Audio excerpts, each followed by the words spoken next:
ઓમ નમો નારાયણ. હું અરુણાબેન પી ગોસ્વામી સુરતથી તમારું સ્વાગત કરું છું અરુસ કિચનમાં. તો આજે આપણે બનાવશું અડદની દાળ અને પાલક. તો અડદની દાળ પાલકવાળી એના સારું આપણે જોઈએ અડદની દાળ. તો આને આપણે 1 કલાક પહેલાં પાણીમાં પલાળીને રાખી દીધી છે. તો 1 કપ ઉપર થોડીક દાળ છે, તો તમે તમારા હિસાબે ઘરમાં જેટલી જરૂર પડે એટલી બનાવી શકો એમ. તો આપણે આ રીતની એકદમ પલળી જાય સરસ એમ. અને પાલક, તો આટલી આપણે પાલક લીધી છે, પાન સાફ કરીને એમ. 1 પૂરીઓ મીડિયમ સાઇઝનો હતો એટલી. અને 1 મોટું ટમેટું આપણે આ રીતે સુધારીને રાખ્યું છે. ને ડુંગળી 2 એક હરખું આપણે લીધું છે. અને લીલા મરચાં, તો 4 થી 5 આપણે લીલા મરચાં લીધા છે. લસણ 1 ગાંઠિયો લસણ ફોલીને લીધું. લીમડો લીધો થોડોક વઘાર માટે. ને લીલા ધાણા 1 લીંબુ, તો લીંબુ આપણે એને ઉપરથી નાખીને ખાઈ શકીએ એમ. અને થોડાક આપણે સૂકા લાલ મરચાં લીધા છે વઘાર કરવા માટે, ઉપરથી વઘાર કરશું એનો. અને બીજા નોર્મલ રેગ્યુલર મસાલા આપણે જોઈએ કે રાઈ, જીરું, હિંગ, હળદર, ધાણા, જીરું, લાલ મરચું, એ બધું. મીઠું જોઈએ સ્વાદ પ્રમાણે.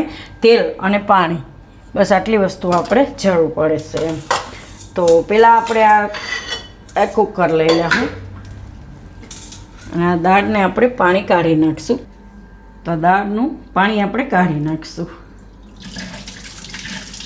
તો દાળ પલળેલી હશે ને તો ફટાફટ બફાઈ જાય એકદમ સરસ એમ. તો આ દાળ આપણે લઈ લેવું કુકરમાં.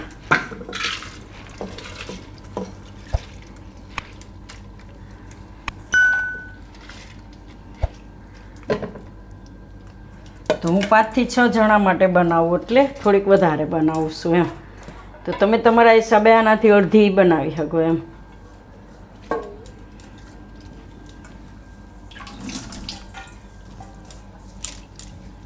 તો આમાં પાણી નાખી દઉં આપણે.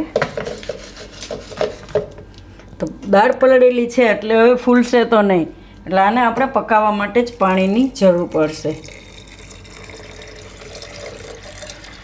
તો આ રીતે આપણે દાળની ઉપર થોડુંક પાણી હોય ને એટલું જ પાણી નાખવાનું, એટલે એકદમ સરસ પાકી જાય એમ. આટલું પાણી નાખવાનું આપણે. દાળ બુડે એથી થોડુંક ઉપર એમ. હવે આમાં નાખીશું આપણે મીઠું સ્વાદ પ્રમાણે. અને થોડીક નાખીશું હળદર.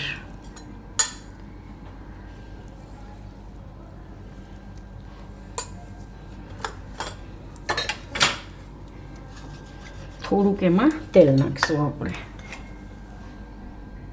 2 ચમચી જેટલું, એટલે ઉભરાય નહીં. હવે ગેસ ઉપર રાખી દઉં, ગેસ ચાલુ કરી દઉં અને આપણે ઢાંકણું બંધ કરી દઉં અને 2 થી 3 વિસલ જેવું થવા દઉં આપણે. તો આપણે આ દાળ બફાય ત્યાં સુધીમાં આપણે આ પાલકની પ્રોસેસ કરી લઈ. તો આમાં આપણે પાણી ગરમ મૂકશું ને પાણી ગરમ થવા દેવું, એકદમ ઉકળતું પાણી. તો આને આપણે બ્લાન્ચ કરવાની છે. તો એ પાણી ગરમ થાય ત્યાં સુધીમાં આપણે બીજી તૈયારી કરી લઈશું. તો આ મરચાંને એને પીસવાનું છે આપણે મિક્સર જારમાં. તો આના આપણે ટુકડા કરી લઈશું લસણ ભેગું જ.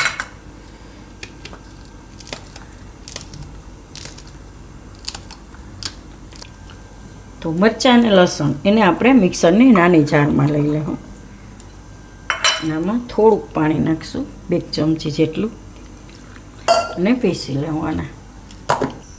તો આને આપણે પીસી લીધું, આ રીતનું પેસ્ટ બનાવી લીધીશ. અને અત્યારે સાઈડમાં રહેવા દઈશું આપણે. હવે પાણી આપણું ગરમ થઈ ગયું. આ રીતનું આપણે એકદમ ગરમ પાણી છે.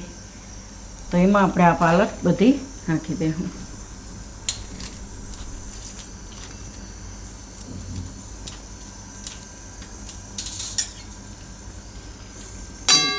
અને આપણે થોડીક જ વાર આમાં રહેવા દેવાની, અડધો મિનિટ જેટલું જ ખાલી.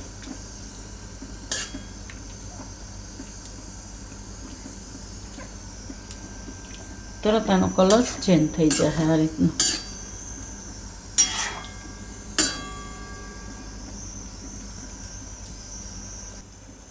તો પાલક આ રીતે આપણે થોડીક વાર રાખીને ગેસ બંધ કરી દઉં.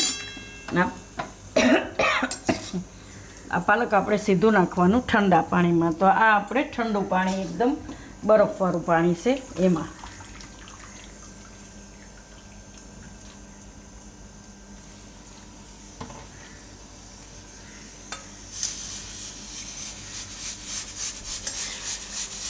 બધી આમાં નાખી દઉં પાલક.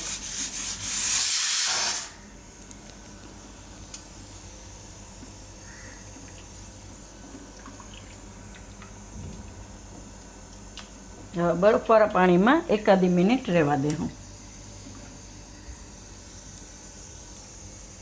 તો પાલક હવે આપણે મિક્સરની જારમાં લઈ લેવું.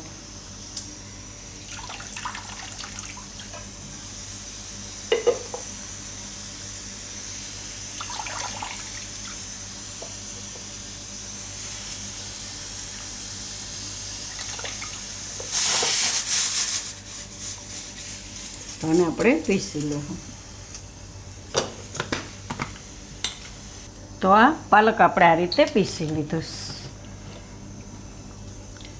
હવે એને સાઈડમાં રહેવા દેવું. કુકરનો ગેસ આપણે બંધ કરી દીધો, એને સાઈડમાં ઠંડુ થવા દેવું અને અહીંયા આપણે વઘાર કરી લેવું. તો આ કઢાઈ લીધી, ગેસ ચાલુ કરશું. આમાં નાખશું આપણે તેલ.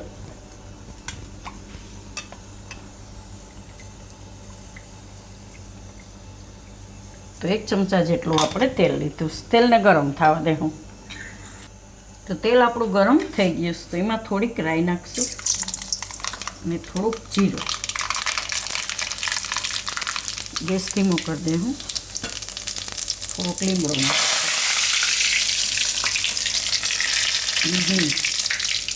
અને ડુંગળી.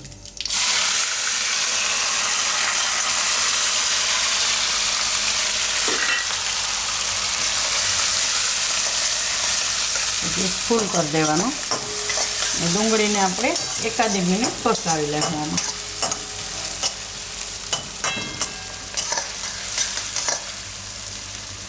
તો ડુંગળી આપણે થોડીક વાર આ રીતે પકાવી લીધી છે, એકાદી મિનિટ જેવું. હવે આમાં નાખી દઉં આપણે લસણ ને મરચાં લીલા. આદું નથી નાખ્યું આપણે આમાં, કેમ કે અડદની દાળમાં આદુનો સ્વાદ બહુ ન ભાવે.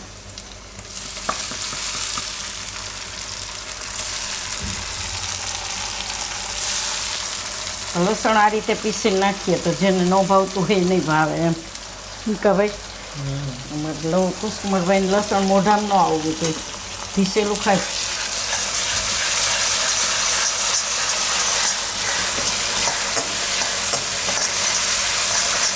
અને થોડીક વાર મિક્સ કરી લેવાનું તેલમાં. ગરમા ગરમ છે એટલે તરત આમાં પાકી જાય.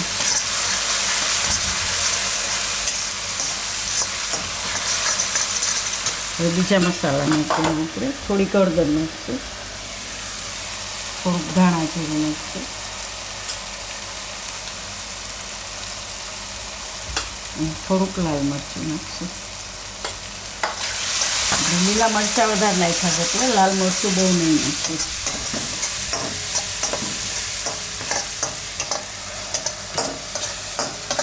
હવે આમાં નાખી દઉં આપણે આ ટમેટાં. આને એકદમ પાકવા દેવું. થોડુંક મીઠું નાખી દઉં આમાં ગ્રેવીના માપનું.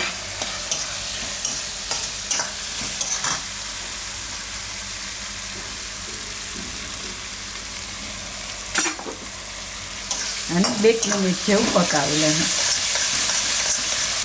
તો ટમેટાને આપણે થોડીક વાર પકાવી લીધા. તો આને આપણે આ રીતે ચમચાથી દબાવીને એકદમ મિક્સ કરી લેવાનું, એકદમ મસ્ત પાકી જાય એવા એમ. 2 મિનિટ પકાવીએ એટલે એકદમ આવા થઈ જાય.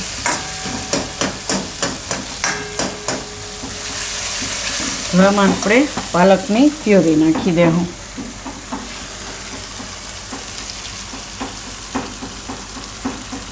તો આને આપણે મિક્સ કરી લેવું આમાં.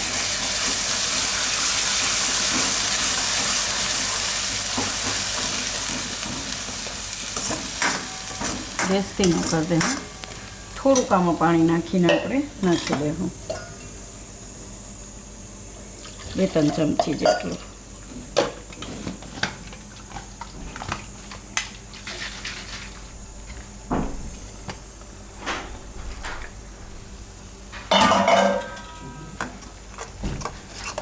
આ રીતે એને ઉકાળી લે હું થોડીક વાર.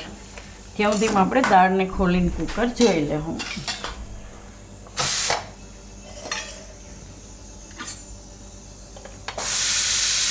તેલ નાખીને એટલે ઓછી ઉભરાય, થોડી ઘણી તો ઉભરાશે જ દાળ, બહાર થોડીક નીકળે, પણ પેલું જે ઉભરાઈ નાખી કુકરની બહાર નીકળે ને એ નહીં નીકળે એમ, થોડુંક તેલ નાખીએ તો.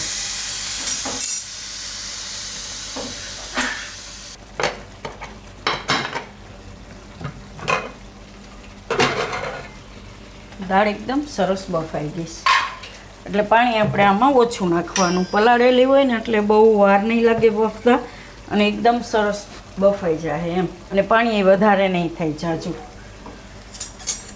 આ રીતની દાળ આપણે જોઈ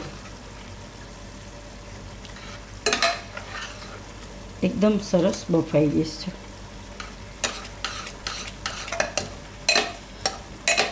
હવે આ દાળ આપણે આમાં નાખી દઉં.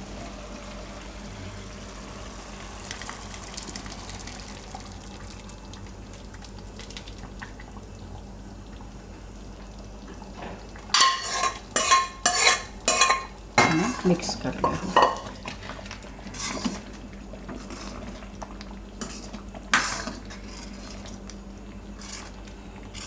થોડીક વાર પકાવી લે હું, 2 મિનિટ જેવું.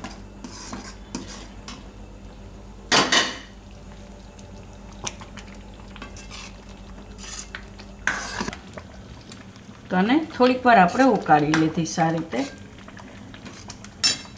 હવે નીચે ઉતારી લે હું.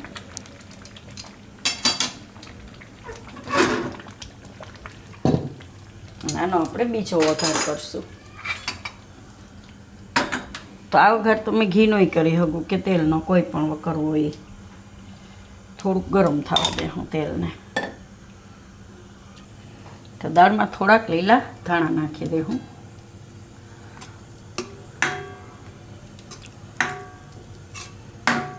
આ તેલ આપણું ગરમ થઈ ગયું. તો ગરમ થઈ જાય એટલે ગેસ બંધ કરી દેવાનો આ રીતનું. હવે આમાં મરચાં નાખી દે હું અને લીમડો, થોડીક હિંગ. આને આપણે દાળ ઉપર નાખી દઈએ.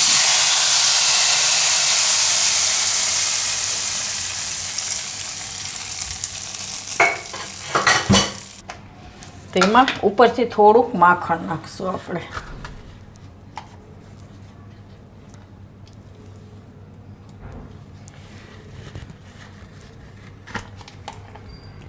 મસ્ત લાગે માખણ. આમાં અડદની દાળ આપણે ઘી ને માખણ કે કંઈક નાખીને જ ખાતા હોય, મસ્ત લાગે એ ખાવામાં, અને પચવામાં થોડીક હલકી રહે એમ, થોડુંક ઘી નાખીને કે ખાય ને તો તૈયાર છે આપણી અડદની દાળ અને પાલકનું શાક એમ. તો જો તમને મારી આ રેસીપી પસંદ આવી હોય તો એને લાઈક કરજો, શેર કરજો, મારી ચેનલને સબસ્ક્રાઈબ કરજો અને બેલ આઇકન દબાવવાનું ના ભૂલતા. કમેન્ટ કરીને કહેજો કે તમને કેવું લાગ્યું આ અડદની દાળ ને પાલકનું શાક.